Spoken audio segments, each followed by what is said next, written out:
극히 거룩하신 삼위일체 대축일입니다.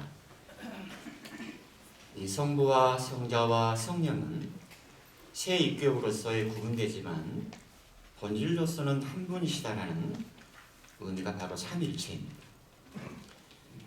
저는 신학 공부할 때 이 삼위일체의 도구마, 이 교리가 참 이해하기 어려웠습니다. 시험도 어려웠고. 그런데 지금에 와서는 그렇게 어렵지 않다는 생각이 듭니다.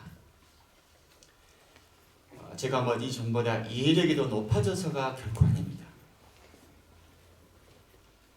이렇게 성부와 성자와 성령의 이 관계성을 생각해 보면 서로 다르면서도 하나가 될 수 있다는 생각도 있고, 그리고 어쩌면은 제 안에 그 믿음이 제 안에도 들어온 것 같습니다.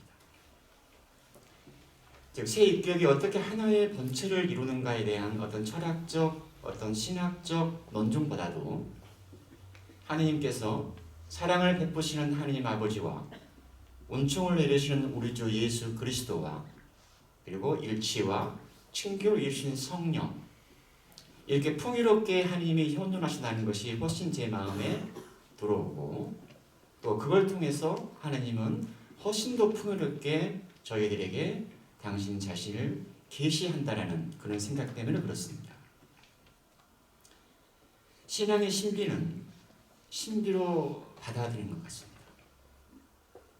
오늘 우리가 미사를 이렇게 시작을 했습니다. 성부와 성자와 성령의 이름으로, 즉 하나님의 이름을 부르며 우리가 미사를 시작을 했습니다.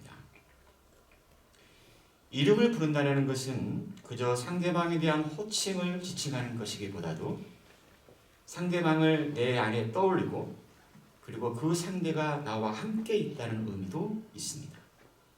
우리도 돌아가신 어머니를 부를 때 엄마 하면은 엄마의 얼굴도 떠오르고 이런저런 모습이 내 안에 올라오잖아요.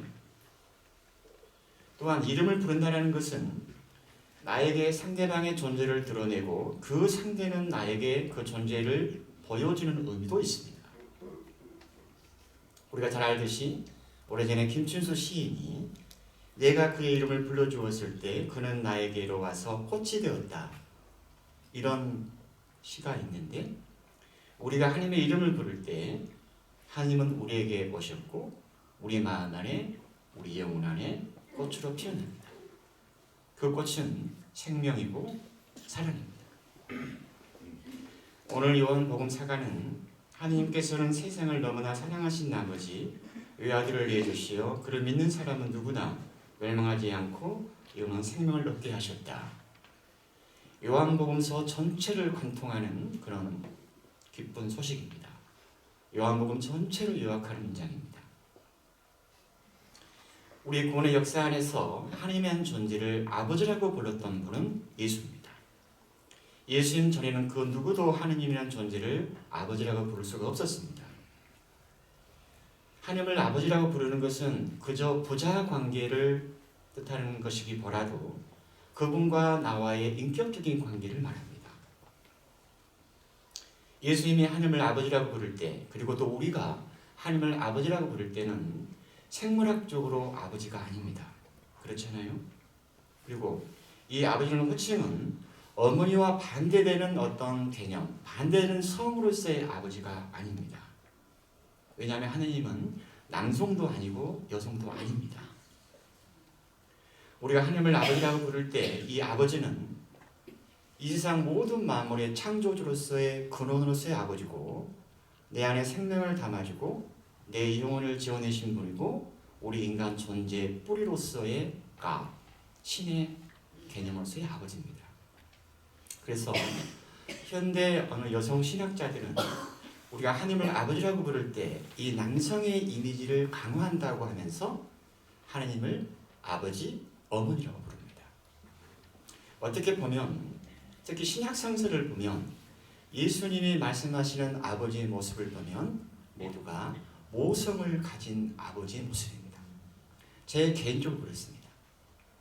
어떤 우리가 가지는 아버지, 어떤 그런 이미지보다도 엄마, 모성을 가지고 있는 아버지의 모습이 훨씬 두드러지게 나타납니다.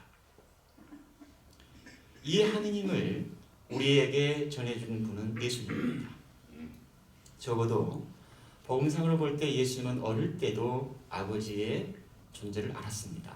12살 때 성전에 갔다가 사흘 동안 잃어버렸을 때 소년 예수가 왜 나를 찾으셨습니까? 내가 내 아버지의 집에 있어야 할 줄 모르셨습니까? 또 당신의 삶의 끝자리에서도 십자가에서 아버지, 제 영혼을 아버지 손에 맡깁니다. 예수님의 전생에는 아버지로부터 시작을 해서 아버지로 끝났습니다. 또한 복음서에서 예수님은 내가 아버지 안에 있고 아버지가 내 안에 있다. 아들 예수는 아버지와 하나로 살았습니다. 그리고 아버지와 아들을 하나로 이어주시는 분은 바로 홀리 스피리트, 성령입니다. 그래서 성부와 성자 그리고 성령께서 서로 하나됨을 이루고 서로 일치하는 것, 이것이 삼일체 신앙의 핵심인 사랑의 일치입니다. 제가 강론을 시작을 할 때 우리는 하나님의 이름을 불렀다고 했습니다. 성부와 성자와 성령의 이름으로 아멘. 그런데 보면은 이 거룩한 아버지, 거룩한 아들, 거룩한 스피리트 할 때는 이름이 아닙니다. 그러잖아요. 거룩하고 성스러운 아버지, 아들, 스피리트라고 말할 때는 이것은 하나님의 속성을 말하는 것이지 하나님의 이름이 아닙니다. 그런데 오늘 첫째 독서에서 하나님의 이름이 나옵니다. 주님께서는 시나이 산 위에 서시어 야훼라는 이름을 선포하셨다. 이 야훼가 하나님의 이름입니다. 그런데 이 야훼라고 발음하는 이 이름은 영어식으로 야훼입니다. 원래 이 야훼는 즉 모세가 받았던 하나님의 이름은 히브리어로 표기되어 있는데 유대인들에게 있어서 이 발음은 이 야훼라는 하나님의 이름은 발음할 수가 없답니다. 아주 흥미롭습니다.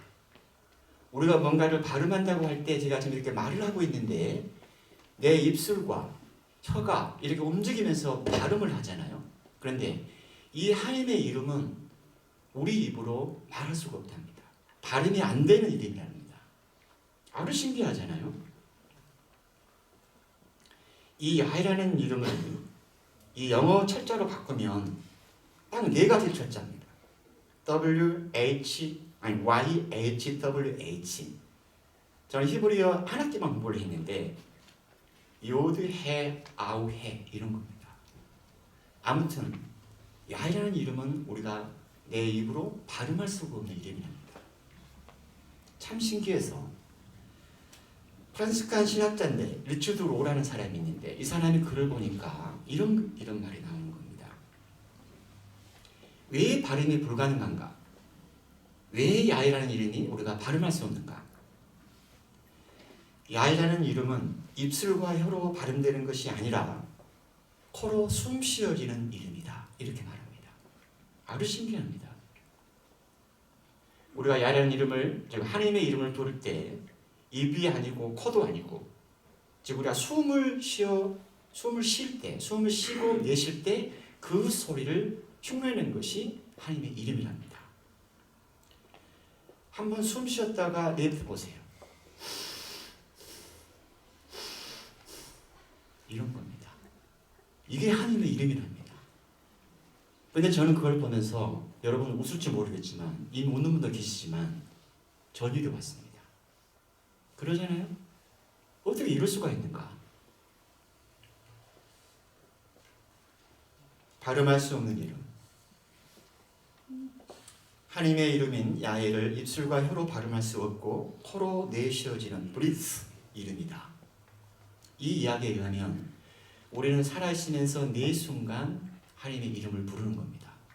내가 의식하든 의식하지 않든지 간에.